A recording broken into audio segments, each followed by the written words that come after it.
So there's been a bit of a break. So I'm very happy to be back. This show is all about shining a light on female founders and women doing extraordinary things in business. And I have to say, Lisa Sweeney is very, very much one of those women. So, Lisa, do you want to tell everybody what it is that you do and maybe a little bit about your why? Sure. Thanks, Jules, and welcome back from your holiday. Wow. Thank you. It's a bit colder than it was in Bali, that's for sure. I can imagine. I think I'm more acclimatized than you. So my organization, Business in Heels, started a journey about 10 years ago, and we're all about trying to fast track women on that road to success. So we like to help people succeed, and we do it in 4 ways. Mentoring's a critical part of what we do, education, helping business owners, understand the building blocks and fundamentals, marketing, and we use our reach to our 200,000 followers. 200,000. Oh my God. I know, it's great, but it's taken 10 years to get there, so exciting stuff. And we also do a lot of work to help women collaborate with one another and gain connections. So they're kind of like the 4 key things that we do. A bit about my why is, women, no matter which way we look at it, no matter where they are in their journey, aren't really equal, and that was brought home to me quite early on when I was in my career in buying. So I'll tell you a little bit about that too. Yeah, I'll tell you the story. So I used to buy clothing for a living, and I found myself as in buy clothing for a chain as opposed to just buying them for yourself. Yeah, exactly, just for myself. So one for lots for the company and one for me. And so I was buying for Target Australia, and I was buying printed leggings at the time because it was a hot fashion trend. And I was in China. And this was back before Starbucks and anything exciting was in China. So we were lucky to have a Nescafe sign. And I've been sent out to one of the factories to try and get newer prints. And we were sitting down over lunch. And, of course, I had an interpreter there, but we were talking about people's lives.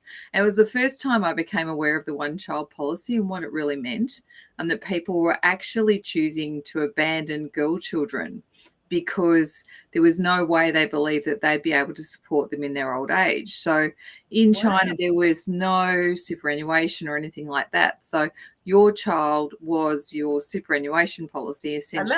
And that was for like 20, well, maybe 40 years or something they did that. They've clearly got a problem now with too many blokes and not enough girls.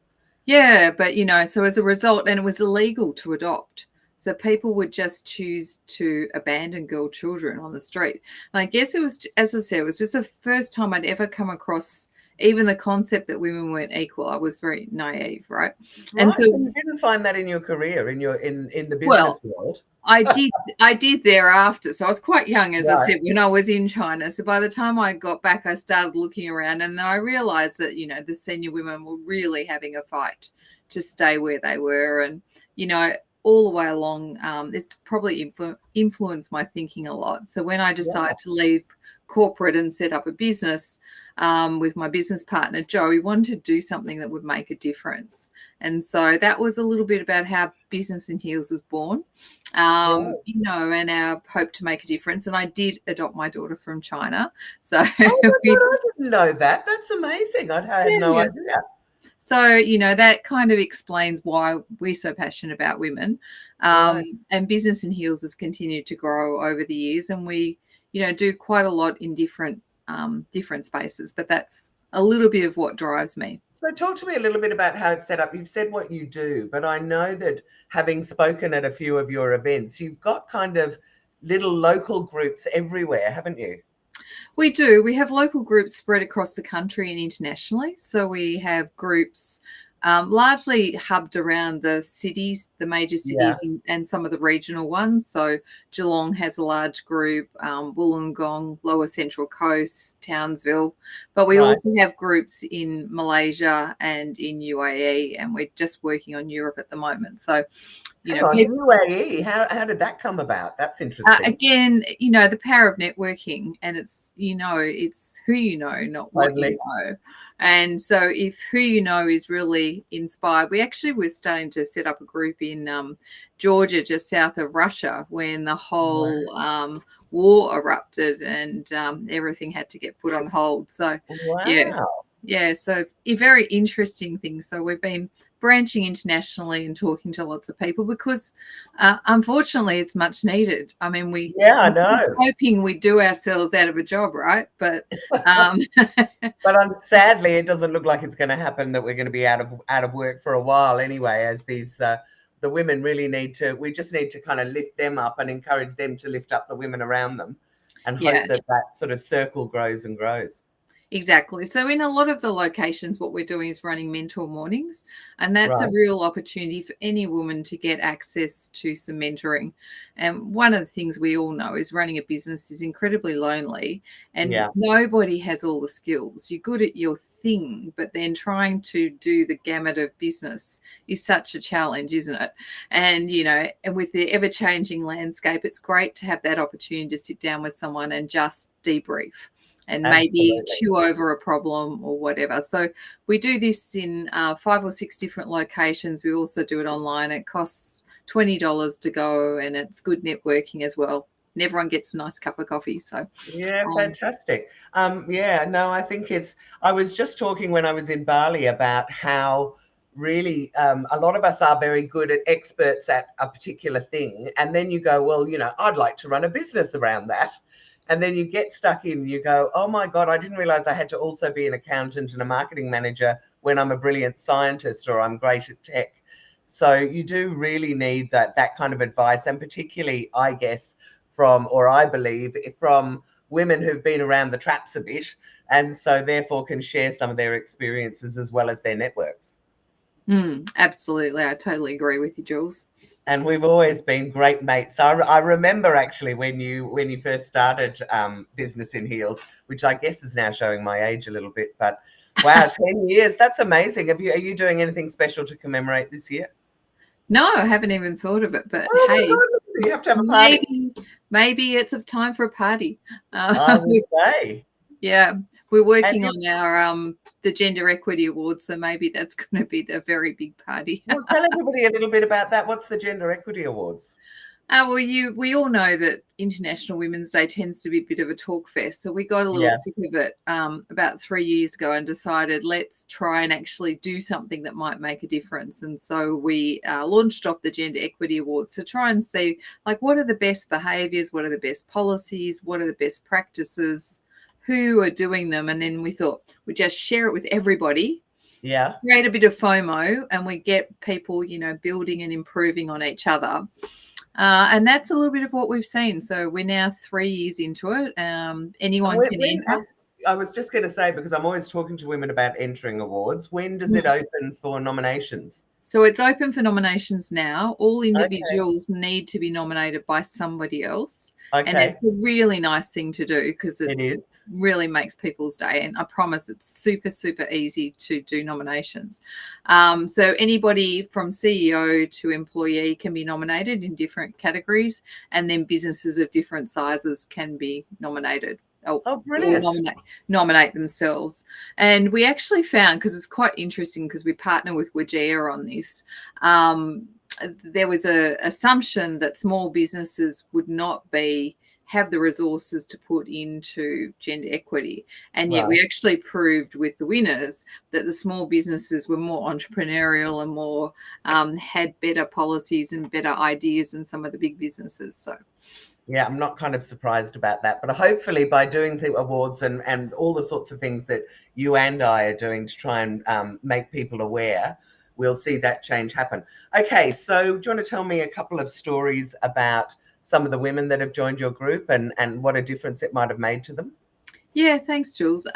Look, we do quite a few interesting and different things. One of them I'll tell you about is a scholarship program we do in Geelong, where we taken unemployed women and actually help them start their businesses. Oh, And brilliant. it's such a lovely thing. So we usually have a cohort, and we just anybody that's in Geelong, it's open at the moment for applications. They come along, and most of them have an idea of something that they want to do. And one of the women wanted to do gluten-free products because her family largely were full of celiacs, and Right. she wanted to call it something around celiac. So she come up with this idea, and we spent quite a bit of time chatting about it. And they go through a business accelerator program, which essentially takes them through all the building blocks of setting up a business and then scaling it. So it sort of goes from your unique sales proposition to your budget, and then from sales to scale. Anyway, and so we had this celiac name, which, when we unpacked it, it really is talking about the problem, not about the solution. Right. And she makes the most amazing gluten-free products. Light and airy bread and scones that taste delicious. Bread. And gingerbread, and anyway, so great food. We've all were her test guinea pigs on a lot of this stuff. And cannolis, I mean, things that you just wouldn't expect to be gluten-free. Anyway, so she then renamed the business Amaze Gluten Free. Yeah. And it took off because people could then start, getting an impression understand what it was. Yeah. And not everybody's celiac that wants to eat gluten-free. So, I think... Well, there's a hell of a lot of gluten intolerant, and particularly as you get older, for a lot of people, their gluten starts playing around. I've got a brother who's celiac who started a gluten-free beer brand. So I'm totally up. I totally am in that space and understand it. Yeah. Yeah. Well, as you know, getting light and airy stuff and things with a point of difference. Yeah. And so she was, testing, and she went to a couple of markets, but her whole goal is to get into the wholesale market and do things at volume. And she started getting a few of those things out, but largely through, again, connection, collaboration, all those sorts of things, which I think when you do some of these programs and you're part of a group and you're part of a bigger community, it's really easy to, actually do that. Yeah, absolutely. I mean, she just sounds really inspiring. And was she unemployed before you met her? Yeah. So, oh my God. So, I mean, you're really actually making a massive difference then to help women get to that stage. Have you got another couple of stories you can tell me? Let me tell you about, different people get involved for different reasons. Yeah. And we've got Magical Mary, who has got a business, and she runs the most amazing, so she's an operations manager in a large company in Dubai. So she's actually our branch director over there. Okay. But she came to us because she felt that she was unemployable, and she'd been told by all these people that she had no hope and that she was largely unemployable. And because she was older. Woman. Oh my God, again. I know, very good at what she did. Anyway, through networking, she finally got to somebody that she knew that got her into the interview, and she blitzed it, right? And so she's doing fantastic things there. And then she came to us through one of the mentor mornings, and she was chatting about wanting to set up a coaching type business where she could support other women who were going through this very issue of feeling like they weren't worthy and all the rest of it. And she has set up a side hustle, which is very common in UAE, and most people have a side hustle as well as their main business. But she started taking a lot of her coaching principles back into the organization, and their office started doing so well around wellness and some of these coaching principles that the parent company, which is based all over the world, have started getting her involved to roll it out to all the offices. Oh my God, how brilliant is that? I know, which is just wonderful. But I think sometimes it's having that encouragement of somebody else to say, particularly in a country like in a country like UAE, where I think, the challenges are probably a little bit higher than we've got in Australia. Yeah, absolutely. For women and older women specifically. Yeah. So is your membership mainly older women, or where does it sit? No, we have a totally very broad mixture of women. And, and another interesting example would be, we just finished the leadership summit for women in retail. Oh my God, right in your space. Yes, but it was fascinating. So we had quite a few young women there that are looking to, become the leaders of tomorrow. And they were just so inspired by the fact that other women were there to give them a hand up and share some of their experiences. So, rather than having people that are kind of like jaded, they're sharing some reality, but with some really good practical tips on how and where to go from there. And did you get support from some of the big retailers around that? Were they very interested in kind of Yes. supporting? So what it was for large retailers. So we Right. would have had just about most of the majors there, as far as Kmart and Coles and all the Wow. a lot of the brand names that you would know.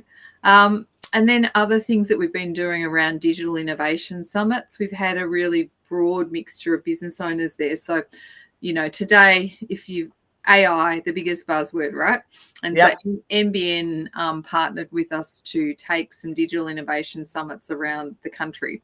And so we actually would take out, big players like Canva or Facebook. We did Meta in South Australia for a really interesting workshop. And so the idea was to learn a bit about what the different AI programs could do, and then try and think through, like, what are your challenges and how you could perhaps implement AI into your business. Because I think that's the crux of it for a lot of people. We all know that it can kind of, Chat GPT can help, but how do I actually use it in my business? Well, that's right. And out of the 2,500 things that you can choose to pay for, which are the ones that you can afford to pay and have to have versus all the plethora of other bright, shiny objects? And so a lot of it was trying to work through on what's free and how can you be more productive with less. And so we had quite a few people there, younger people who'd been a little bit more forward thinking, sharing their experiences. And challenging the thinking of some of the other people who hadn't actually explored it so much. So one lady in particular who had an ice cream business, who was older, was actually very wedded to handwriting all her reports, and everybody else in the room is like, oh my God. And she's keeping them handwritten in folders on the wall because she needs to have them for food inspection and justification. But we're all going, wouldn't you just want to have that in a computer? Anyway, so a couple of the younger girls, women there that were who were into marketing and stuff, were talking about, well, you could voice record this and it'll go straight into that spreadsheet and blah, blah, blah. So it was really interesting. Yeah. And people walked away with a really clear idea of, what they might start working on tomorrow. Yeah, so, brilliant. Yeah, so love it. Yeah, so they're a couple of the stories of things that we've been doing. And, the other side would be very much around, helping people themselves with digital innovation, because not everybody's great at that particular side of things. And so we do buy now, pay later websites for people. And our goal is to help people start trading immediately.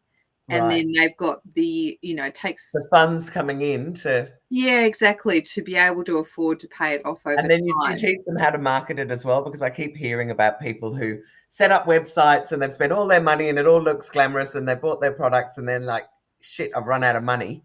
Do you help them to sort of get the word out a little bit as well?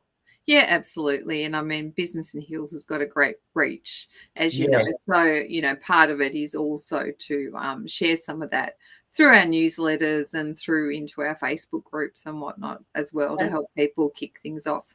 But the most important thing, which I think a lot of people just don't get, is that there's no point in just throwing money at social media if your website won't convert. No, so that's you have to have a website. same thing. Exactly, a website that converts. And today now, that encompasses both SEO, Google Analytics, as well as, how are you going to get it from social media to, in fact, some good websites can operate purely without social media. Yeah. And so a lot of people get really hooked up on, I have to have a great social media presence, and it may not be necessary. No, but I've also heard women say to me, I don't really need a website. I get all my work word of mouth. And I'm like, that's great. But really, I mean, everybody these days, if you hear about someone, the first thing you do is go and Google them and have a look at them. So if there's no digital presence, you're really missing out. So what you're doing sounds amazing, actually. That sounds really incredible. Yeah, and we also help people set up their CRMs, which is another thing that a lot of people just don't know how to do, and get that first automation running so that you can start nurturing people. Because the minute you start scaling and you get more people than you can talk to, or you can remember to talk to. I think that, you know, maybe as you get older, the memory's the problem. But anyway, it's that thing of, oh, I've got to talk to such and such. Oh, I've got to send them an email. Well, you know, you've got an automation that's running that's appropriate. So, and now with AI, that's going to get even more interesting, I think. So we're hearing a lot around, you know, fully personalized messages and things. Not that they're all that commercial yet, but certainly. Well, I mean, we're only a year in, so I mean, I hate to think, but I mean, it'll blow us all away, really, what we'll be doing in another year. And Absolutely. I guess people will slowly start to adapt and adapt all the technology and get used to the fact that they can get a whole lot of stuff done for them. Exactly right. Amazing. So if anyone wanted to join Business in Heels, how would they do that? And how would they get hold of you if they wanted to have a chat with you?